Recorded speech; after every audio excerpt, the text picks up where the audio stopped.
दिव्य प्रिय संकष्टी चतुर्थी व्रत कथा। जय श्री कृष्णा। राधे राधे। फाल्गुन मास के कृष्ण पक्ष में आने वाली चतुर्थी को दिव्य प्रिय संकष्टी चतुर्थी कहते हैं। संकट चौथ का व्रत रखने वाली सभी बहनों को फाल्गुन संकष्टी चतुर्थी व्रत की हार्दिक शुभकामनाएं। आज हम सुनेंगे संकट चौथ माता की कहानी और गणेश भगवान की कहानी। जय हो चौथ माता की, जय हो गणेश भगवान की। कथा सुनते समय माथे पर तिलक लगाए, हाथ में मेहंदी लगाए, हाथ में कलावा बांधे तथा हाथ में गेहूं के दाने की आखा लेकर कथा सुनना शुरू करें। संकष्टी चतुर्थी की कथा चौथ माता तथा गणेश भगवान को समर्पित है। इस दिन पूरे विधि विधान से व्रत पूजा करने तथा कथा सुनने से महिलाओं को अखंड सौभाग्य और संतान सुख की प्राप्ति होती है और जीवन में आ रही सभी समस्याएं दूर हो जाती हैं। इस दिन चंद्र देव की भी पूजा की जाती है। फाल्गुन के महीने में कृष्ण पक्ष की आने वाली संकट चतुर्थी को दिव्यप्रिय संकट चतुर्थी के नाम से भी जाना जाता है। तो आइए अब सुनते हैं संकट चतुर्थी की व्रत कथा। बोलो चौथ माता की जय हो, बोलो गणेश भगवान की जय हो। आइए अब सुनते हैं चौथ माता की पहली कथा। इस कथा के अनुसार एक नगर में एक बूढ़ी माँ रहती थी। वह अपने बेटे की सलामती के लिए 12 महीनों चौथ का व्रत करती थी।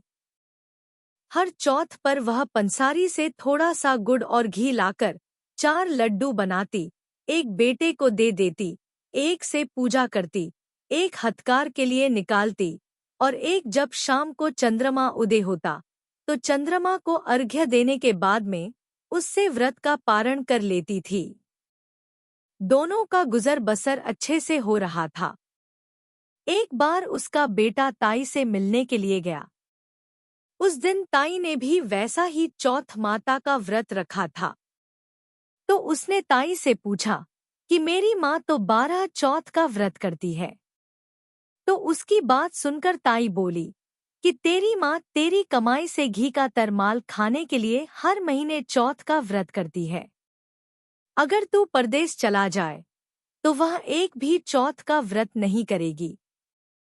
अपनी ताई की बात सुनकर उस लड़के को लगा कि ताई तो सच कह रही है। मेरी माँ तो सच में ही मेरी कमाई को यूं ही उड़ा रही है। वह गुस्से में घर आया और आकर माँ से कहा कि माँ मैं परदेश जा रहा हूँ। तो उसकी माँ ने कहा कि बेटा ऐसी क्या बात हो गई, तू मेरा एकमात्र सहारा है। तेरे बिना यहाँ पर मेरा कोई नहीं है। मैं यहाँ पर अकेले कैसे रहूंगी।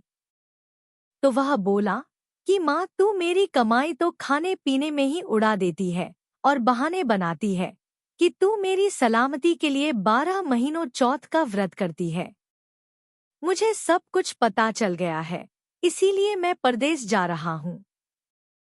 अब मैं भी देखता हूँ कि तू हर महीने चौथ का व्रत कैसे रखती है। यह सुनकर उसकी माँ की आंखों में आंसू आ गए। एक बार फिर से उसने अपने बेटे को समझाकर परदेश जाने के लिए मना किया, लेकिन वह तो नहीं माना। तब माँ ने उसे साथ में ले जाने के लिए चौथ माता की आखा दे दी और कहा कि बेटा यह चौथ माता की आखा है। जब भी तू मुसीबत में होगा यह तेरी रक्षा करेंगी। बेटा चुपचाप अपनी माँ से वह आखा लेकर रवाना हो गया। चलते चलते रास्ते में एक नदी आई तो उसने उस नदी में आखा डालकर कहा कि हे चौथ माता मेरे लिए यहाँ पर रास्ता बन जाए। तो चौथ माता की कृपा से उस नदी के ऊपर एक बड़ा सा पुल बन गया, जिस पर चलकर वह दूसरे नगर को पहुंच गया। वहां जाकर उसने देखा कि एक बूढ़ी माँ रो रही है और पुए भी बना रही है। तो उसने पूछा कि बूढ़ी माँ तुम रो क्यों रही हो। तब बूढ़ी माँ ने कहा कि बेटा इस नगर की पहाड़ी पर एक दैत्य रहता है। पहले वह नगर में आकर कई लोगों को खाने के लिए मार देता था। अब राजा हर घर से एक आदमी उस दैत्य के पास रोजाना भेज देता है। और आज मेरे बेटे की बारी है, इसीलिए मैं रो रही हूँ और उसी के लिए पुए बना रही हूँ। तब वह बोला कि हे माता, अगर तुम ये पुए मुझे खिला दो तो मैं तेरे बेटे की जगह चला जाऊंगा। तब बूढ़ी माँ ने खीर पुए उस लड़के को खिला दिए। खा पीकर वह सो गया। रात को जब राजा के सैनिक बूढ़ी माई की झोपड़ी पर आए और आवाज लगाई, तो बूढ़ी माई सोचने लगी कि इस पराये पूत को मैं कैसे भेज सकती हूँ, इसकी भी तो माँ होगी। जब पता चलेगा कि मैंने मेरे बेटे के बदले में उसके बेटे को दैत्य के पास भेज दिया, तो उसके दिल पर क्या गुजरेगी। वह यही सोच रही थी कि सैनिकों की आवाज से उस लड़के की आंख खुल गई और वह बाहर आ गया और वह सैनिकों के साथ चला गया। पहाड़ी पर जाकर दैत्य के सामने पहुंचकर चौथ माता की आँखा दैत्य की तरफ फेंक कर कहा कि हे चौथ माता, अगर मेरी माँ मेरी सलामती के लिए व्रत करती है तो दैत्य का सर कटकर जमीन पर गिर जाए। तो उसके इतना कहते ही चौथ माता की कृपा से दैत्य का सिर कटकर जमीन पर गिर गया और लड़का सकुशल वापस आ गया। यह देखकर राजा को बहुत ही आश्चर्य हुआ। अब राजा ने उस लड़के को खूब सारे उपहार देकर विदा किया। चलते चलते वह दूसरे राजा के नगर में पहुंच गया। इस राज्य में भी आवा तभी पकता था जब एक इंसान की बलि दी जाती थी। तभी राजा के सिपाहियों ने उसे देखा तो पकड़ कर ले गए और आवे में चुन दिया। लड़के ने आवे के अंदर आँखा डालकर कहा कि हे चौथ माता, यदि मेरी माँ मेरी सलामती के लिए व्रत रखती है तो आवा मेरी बलि के बिना ही झट से पक जाए। उसके इतना कहते ही आवा तुरंत से पक गया और आवे में से मिट्टी की जगह सोने चांदी के बर्तन निकलने लगे। जैसे ही कुम्हार बर्तन निकालने लगा तो अंदर से लड़का बोला कि बर्तन धीरे धीरे निकालना, कहीं मुझे चोट ना लग जाए। जैसे ही यह आवाज कुम्हार ने सुनी तो वह डर गया और दौड़ा दौड़ा राजा के पास गया और कहा कि राजन, आवे के अंदर तो भूत है और आज बर्तन भी झट से पक गए। यह सुनकर राजा तुरंत वहां पहुंचे और उस लड़के को बाहर निकलवाया और पूछा कि तुम कौन हो और इस आवे में कैसे आए। तो वह लड़का बोला कि तुम्हारे सैनिकों ने ही मुझे पकड़कर यहाँ आवे के अंदर चुन दिया था। तब राजा ने कहा कि फिर तुम जिंदा कैसे बच गए। तब वह लड़का बोला कि मेरी माँ चौथ माता का व्रत करती है और व्रत के प्रभाव से ही मैं जिंदा बचा हूँ। राजा को विश्वास नहीं हुआ कि चौथ माता के व्रत करने से क्या ऐसा चमत्कार हो सकता है।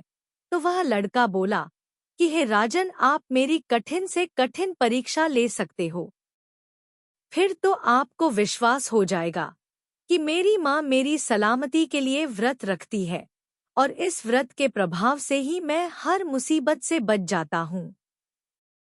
अब राजा ने एक चांदी की सुराही मंगवाई और कहा कि तुम इस सुराही की नली में से निकल कर दिखाओ तो ही मुझे विश्वास होगा।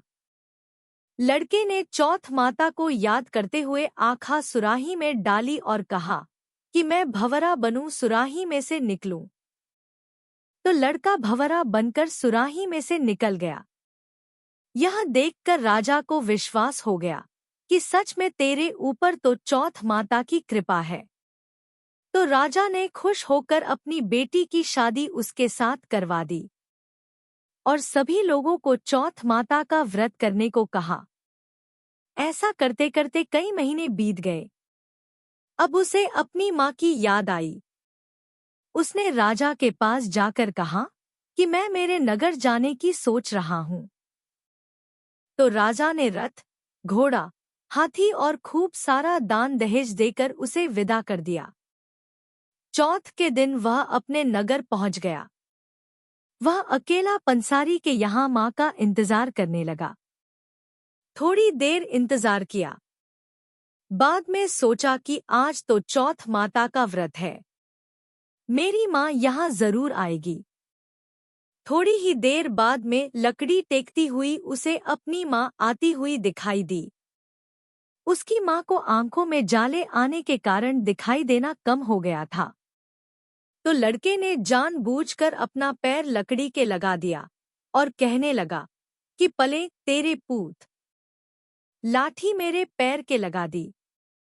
तो इतना सुनते ही उसकी माँ ने उसे नहीं पहचाना और कहने लगी कि बेटा तू मुझे चाहे जितनी गाली दे दो, पर मेरे बेटे को कुछ मत कहना। इतना सुनते ही उसका बेटा अपनी माँ के चरणों में गिर पड़ा और कहने लगा कि माँ मैं तेरा ही बेटा हूँ, मुझे माफ कर दो। मैंने चौथ माता के व्रत को लेकर न जाने तुमसे क्या क्या कह दिया, मुझसे गलती हो गई, माँ मुझे माफ कर दो।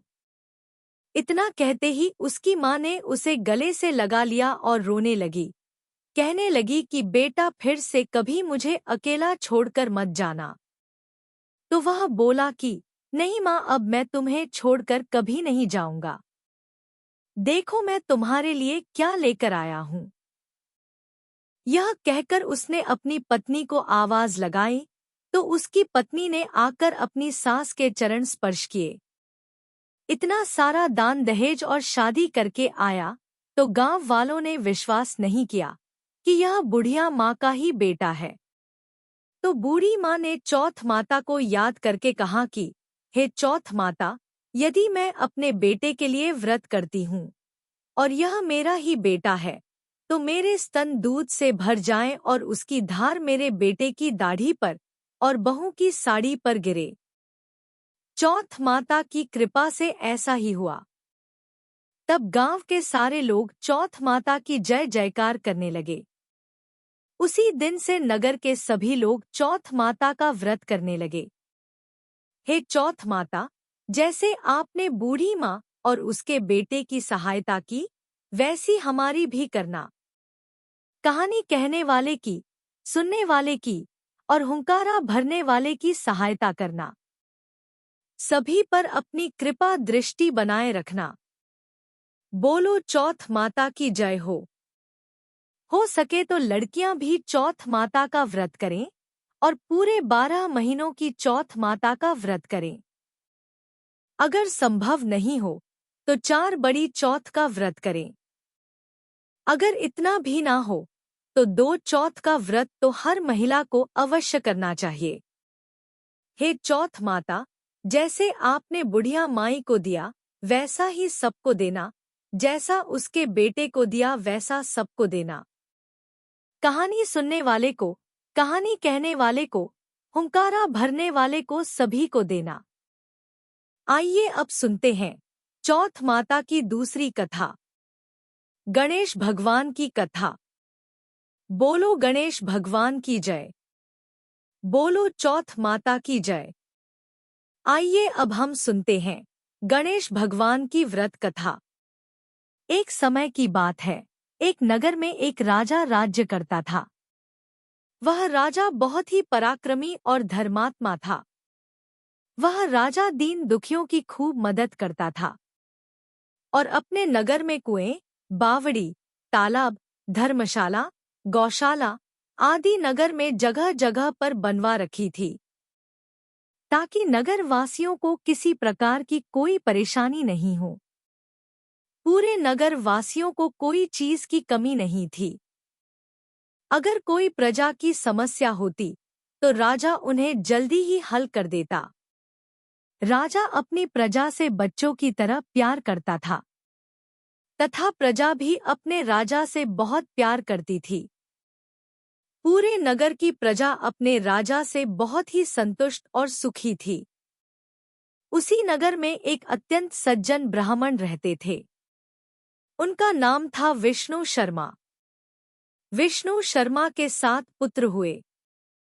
7वें पुत्र के जन्म के बाद में विष्णु शर्मा की पत्नी का देहांत हो गया और उसके बाद बच्चों की जिम्मेदारी विष्णु शर्मा पर आ गई। विष्णु शर्मा ने अपने बच्चों को पाल पोसकर बड़ा किया और उसने 7 बेटों की शादी कर दी। शादी के बाद 7 बेटे अलग अलग रहने लगे। विष्णु शर्मा संकट चौथ का व्रत किया करते थे, क्योंकि यह व्रत पहले उनकी पत्नी किया करती थी। उनके देहांत के बाद में विष्णु शर्मा स्वयं संकट चौथ का व्रत करने लगे।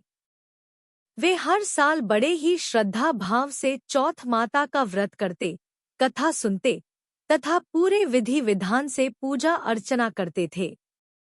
इस तरह जब विष्णु शर्मा की वृद्धावस्था आई तो उन्होंने सोचा कि अब इस व्रत की जिम्मेदारी मैं अपने बच्चों को सौंप देता हूँ। यह सोचकर उसने अपने 7 पुत्रों को बुलाया और कहा कि बेटा, अब मेरी तो उम्र हो चली है। अब तुम ऐसा करो जो व्रत मैं आज तक करता आया हूँ, उस व्रत को अब तुम करो। अपने पिताजी की बात सुनकर उसके 7 पुत्र बोले कि पिताजी, हमें तो सुबह सवेरे जल्दी ही काम के लिए निकलना पड़ता है, तो इस व्रत के लिए अच्छा है कि आप अपनी बहुओं से बोल दो, वहीं इस व्रत को कर लेंगी। तब विष्णु शर्मा ने कहा कि ठीक है बेटा। दूसरे दिन विष्णु शर्मा ने अपनी 7 बहुओं को बुलाया और कहा कि बेटा, यह संकट चौथ का व्रत है जो तुम्हारी सास करती थी। उसी की वजह से आज हमारे घर में अन्नधन की कोई कमी नहीं है। उसके जाने के बाद में इस व्रत को मैं नियम से करता आ रहा हूँ। अब मेरी दिली इच्छा है कि अब इस व्रत को तुम करो, ताकि हमारे गणेश पूजन और व्रत की परंपरा बनी रहे। अपने ससुर की बात सुनकर 6 बहुओं ने बहाने बनाकर व्रत करने से मना कर दिया, तो विष्णु शर्मा को बहुत ही ज्यादा दुख हुआ, पर उन्होंने कुछ नहीं कहा। जैसे ही विष्णु शर्मा ने अपनी 7वीं बहू की ओर देखा तो वह सोच रही थी कि सारी जेठानियों ने तो व्रत करने से मना कर दिया। ससुर जी बेचारे ना जाने क्या सोच रहे होंगे। कितने मुश्किल से इन्होंने अपने बच्चों को पाल पोस कर बड़ा किया, पढ़ाया लिखाया, फिर उनकी शादी की, और आज एक काम के लिए हमें बोल रहे हैं।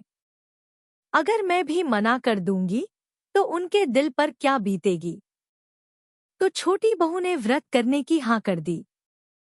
छोटी बहू की वैसे भी धार्मिक कार्यों में रुचि थी, तो उसने अपने ससुर की बात मान ली और कहने लगी कि पिताजी, आप मुझे इस व्रत के बारे में सब कुछ बताएं कि किस तरह यह व्रत रखा जाता है और पूजा कैसे करनी होती है। मैं इस व्रत को अवश्य करूंगी।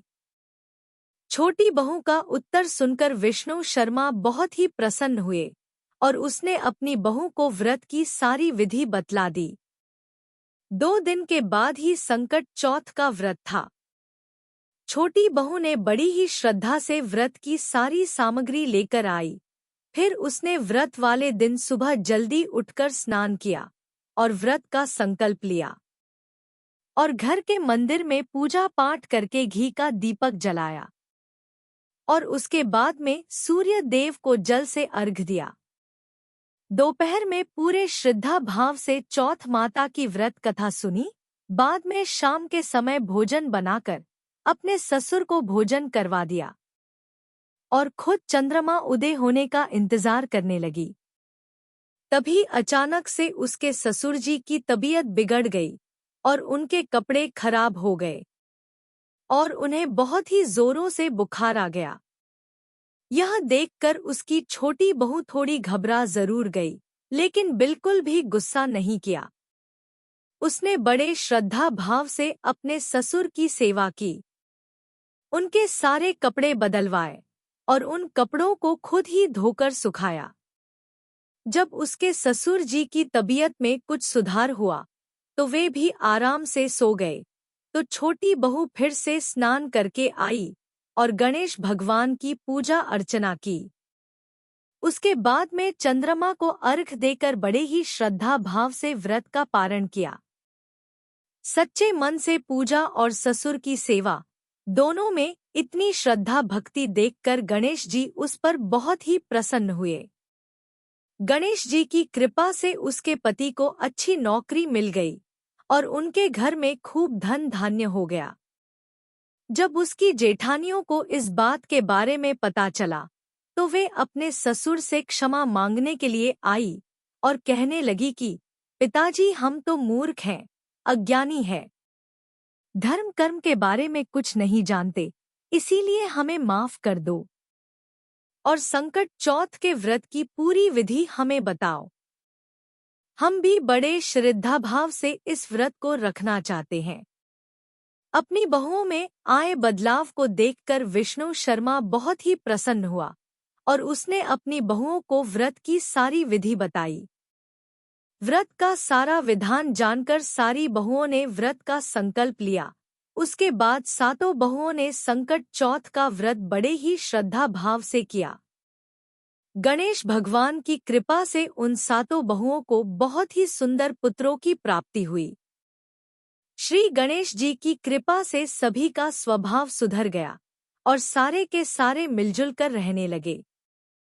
गणेश जी भगवान जिस तरह से अपने विष्णु शर्मा के सारे कार्य संवारे हैं, वैसे ही सबके कार्य संवारना। जय हो गणेश भगवान की, जय हो चौथ माता की। आइए अब सुनते हैं चौथ माता की तीसरी कथा। पौराणिक कथा के अनुसार सतयुग में महाराजा हरिश्चंद्र के राज्य में एक ऋषि शर्मा नामक एक तपस्वी ब्राह्मण रहता था।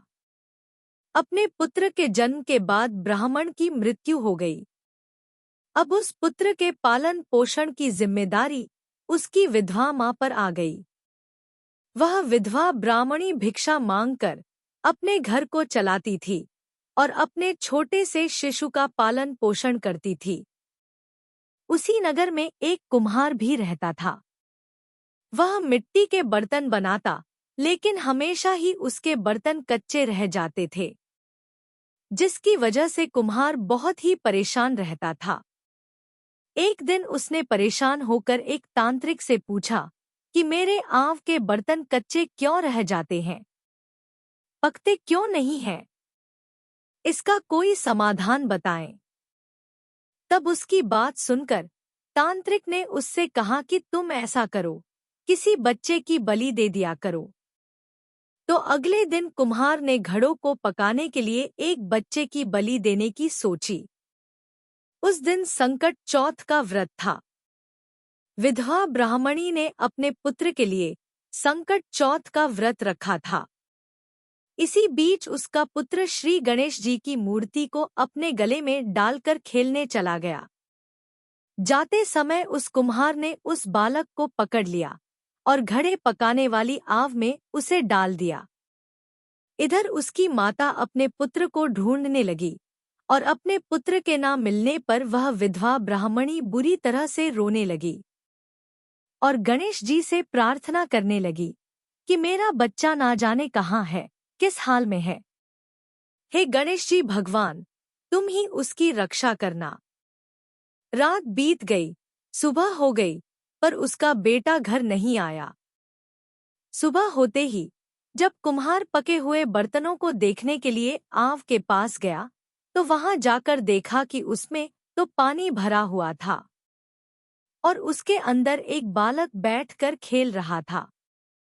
वह कुम्हार तो इस घटना से डर गया और राज दरबार में पहुंचकर राजा को सारी बात बताई।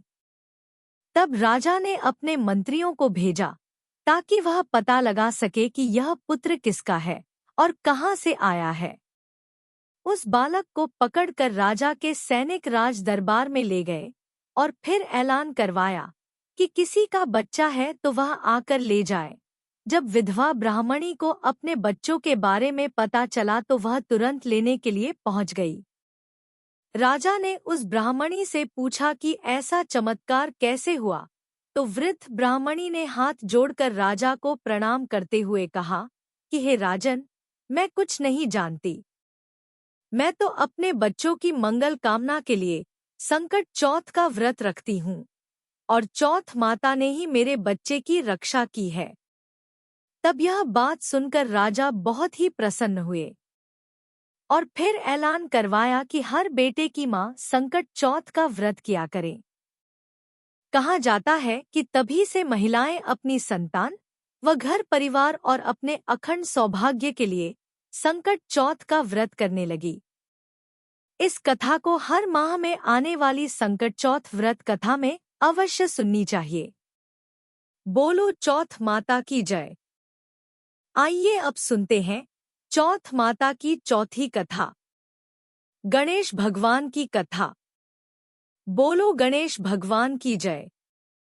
बोलो चौथ माता की जय। जब भी हम चौथ के व्रत की कहानी सुनते हैं तो उसके साथ में यह कथा अवश्य सुननी चाहिए, तभी हमें हमारे व्रत का संपूर्ण फल प्राप्त होता है। आइए अब हम सुनते हैं गणेश जी की कथा। बोलो गणेश भगवान की जय हो। पौराणिक गणेश कथा के अनुसार एक बार देवता कई विपदाओं में घिरे हुए थे, तो वह मदद मांगने के लिए भगवान शिव के पास आए। उस समय शिव के साथ कार्तिकेय और गणेश जी भी बैठे हुए थे। देवताओं की बात सुनकर शिवजी ने कार्तिकेय व गणेश जी से पूछा कि तुम में से देवताओं के कष्टों का निवारण कौन कर सकता है। तब कार्तिकेय व गणेश जी दोनों ही अपने आप को सर्वश्रेष्ठ बताने लगे। तब भगवान शिव सोचने लगे कि यह तो समस्या खड़ी हो गई, अब किसे भेजूं और किसे छोड़ूं। एक को आज्ञा दूंगा तो दूसरा नाराज हो जाएगा। इसी तरह सोचते सोचते भगवान ने उन दोनों की परीक्षा लेने की सोची और कहा कि तुम दोनों में से जो सबसे पहले पृथ्वी की परिक्रमा करके आएगा वही देवताओं की मदद करने के लिए जाएगा। भगवान शिव के मुख से ऐसे वचन सुनते ही कार्तिकेय अपने वाहन मोर पर बैठकर तुरंत पृथ्वी की परिक्रमा के लिए निकल गए। परंतु गणेश जी सोच में पड़ गए कि मेरे पास तो चूहे की सवारी है, उस पर चढ़कर तो सारी पृथ्वी की परिक्रमा करने में बहुत समय लग जाएगा। अगर ऐसा हुआ तो मुझे भगवान शिव देवताओं की मदद के लिए कभी नहीं जाने देंगे। यह सोचते सोचते गणेश जी को एक उपाय सूझा। गणेश जी अपने स्थान से खड़े हुए और अपने माता पिता की 7 बार परिक्रमा करके वापस आकर बैठ गए। भगवान भोले शंकर और पार्वती जी यह सब कुछ चुपचाप देख रहे थे। थोड़ी देर बाद में कार्तिकेय वहां पर आए और बोले कि मैं विजेता हूं। कार्तिकेय की बात सुनकर भोलेनाथ ने गणेश जी को अपने पास बुलाकर पूछा कि तुम परिक्रमा करने क्यों नहीं गए? इसका कारण मैं जानना चाहता हूं। तो गणेश जी भगवान ने कहा कि माता पिता के चरणों में ही समस्त लोक हैं, इसीलिए मैंने आप दोनों की परिक्रमा करके पृथ्वी की परिक्रमा को पूर्ण कर दिया है। यह सुनकर भगवान भोलेनाथ बहुत ही खुश हुए और उन्होंने गणेश जी को देवताओं के संकट दूर करने की आज्ञा दी और साथ ही भगवान शिव ने गणेश जी को आशीर्वाद भी दिया कि चतुर्थी के दिन जो भक्त तुम्हारा पूजन करेगा और रात्रि में चंद्रमा को अर्घ देगा, उसके तीनों ताप यानी दैहिक ताप, देविक ताप और भौतिक ताप दूर होंगे। तभी से कहा जाता है कि संकट चौथ का व्रत करने से व्रतधारी के सभी तरह के दुख दूर होते हैं, जीवन के सभी सुखों की प्राप्ति होती है। पुत्र, पौत्रादि, धन आदि की कभी कोई कमी नहीं रहती। चारों तरफ से मनुष्य के सुख समृद्धि में वृद्धि होती है, खूब मान सम्मान मिलता है। बोलो गणेश भगवान की जय हो। अब हम सुनेंगे चौथ माता की 5वीं कथा, लपसी और तपसी की कहानी। एक लपसी था और एक तपसी था। तपसी हमेशा भगवान की तपस्या करता था, लेकिन उसे चोरी करने की आदत थी। लपसी रोजाना 1.25 सेर की लापसी बनाता और पहले भगवान को भोग लगाता, उसके बाद में स्वयं भोजन करता। दोनों भाइयों का यही नियम था। एक दिन किसी बात को लेकर दोनों में कहासुनी हो गई। तो तपसी बोला कि मैं रोजाना भगवान की तपस्या करता हूँ, इसीलिए मैं बड़ा हूँ। और फिर लपसी बोला कि नहीं, मैं रोज भगवान को सवा की लापसी का भोग लगाता हूँ, इसीलिए मैं बड़ा हूँ। ऐसा कहते हुए दोनों जोर जोर से लड़ने लगे। तभी वहां से नारद जी गुजर रहे थे। दोनों को लड़ता हुआ देखकर वहां आए और उनसे पूछा कि तुम दोनों क्यों लड़ रहे हो। तो दोनों ने अपने लड़ने का कारण बताया और अपने आप को बड़ा बताया। तब नारद जी बोले कि मैं तुम्हारा फैसला कर दूंगा। मैं कल आऊंगा और बता दूंगा कि कौन बड़ा है। दूसरे दिन लपसी और तपसी नहाकर अपनी रोज की भक्ति करने आए। तो नारद जी ने छुपकर 1.25 करोड़ की एक एक अंगूठी उन दोनों के आगे रख दी। जैसे ही भक्ति करते हुए तपसी की नजर उस अंगूठी पर पड़ी, तो उसने चुपचाप से उसे उठाकर अपने पैर के नीचे दबा ली। लेकिन जब लपसी की नजर उस पर पड़ी, तो उसने ध्यान नहीं दिया। उसने पहले भगवान को भोग लगाया और फिर स्वयं भोजन करने के लिए बैठ गया। थोड़ी देर बाद नारद जी सामने आए, तो दोनों ने पूछा कि अब बताओ कि हम में से कौन बड़ा है। तब नारद जी ने तपसी से खड़ा होने के लिए कहा, तो वह जब खड़ा हुआ, तो उसके पैर के नीचे दबी हुई अंगूठी दिखाई दी। तो नारद जी ने तपसी से कहा कि तुम तपस्या तो करते हो, परंतु इतनी तपस्या करने के बाद भी तुम्हारी चोरी करने की आदत नहीं गई। यह अंगूठी मैंने ही तुम दोनों के आगे रखी थी। मैं यह देखना चाहता था कि तुम दोनों में से किसके मन में लालच है, तो तूने तो अंगूठी दिखाई पड़ते ही झट से अपने पैर के नीचे दबा ली। लेकिन लपसी का ध्यान अंगूठी पर जाने के बाद भी लपसी ने अंगूठी को ना ही उठाया और ना ही ध्यान दिया। उसने सिर्फ अपने भगवान जी में ही ध्यान रखा, उन्हें भोग लगाया और बाद में स्वयं भोजन करने लगा। इसीलिए लपसी बड़ा है और तुम्हें तुम्हारी तपस्या का कोई भी फल नहीं मिलने वाला। जितनी चाहे मर्जी तुम तपस्या कर लो, तुम्हें इसका कोई भी फल नहीं मिलेगा। तो तपसी को यह सुनकर बहुत ही दुख हुआ और वह शर्मिंदा होकर नारद जी से माफी मांगने लगा और कहने लगा कि आज तक की मेरी गलती माफ कर दो और मुझे बताओ कि मुझे मेरी तपस्या का फल कैसे मिलेगा। आज के बाद मैं कभी भी चोरी नहीं करूंगा। तब नारद जी ने कहा कि यदि कोई गाय और कुत्ते की रोटी नहीं बनाएगा, तो उसका फल तुझे मिलेगा। यदि कोई आदमी ब्राह्मण को भोजन करवाकर उसे दक्षिणा नहीं देगा, तो उसका फल भी तुझे ही मिलेगा। अगर कोई किसी को सूट या साड़ी देता है और उसके ऊपर अगर भेंट स्वरूप कुछ रुपए नहीं रखे, तो उसका फल भी तुझे ही मिलेगा। अगर कोई व्यक्ति दिए से दिए जलाएगा, तो उसका फल भी तुझे ही मिलेगा। अगर कोई औरत आंगन लीप कर चौका नहीं लीपेगी, तो उसका फल भी तुझे ही मिलेगा। यदि कोई व्रत कथा में सारी कहानी सुन ले, लेकिन तुम्हारी कहानी ना सुने, तो उसका फल भी तुझे ही मिलेगा। उसी दिन से हर व्रत कथा और कहानी के साथ लपसी और तपसी की कहानी कही और सुनी जाती है। आशा करते हैं कि आपको दिव्य प्रिय संकष्टी चतुर्थी व्रत की कथा पसंद आई होगी। कथा पसंद आई हो तो वीडियो को लाइक करें, शेयर करें तथा चैनल को सब्सक्राइब जरूर करें। धन्यवाद।